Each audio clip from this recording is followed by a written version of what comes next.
Schubert wrote this while suffering from illness. He felt isolated and lonely during that time.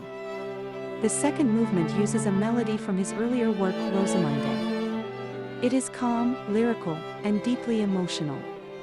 It feels like he is quietly whispering his story to us.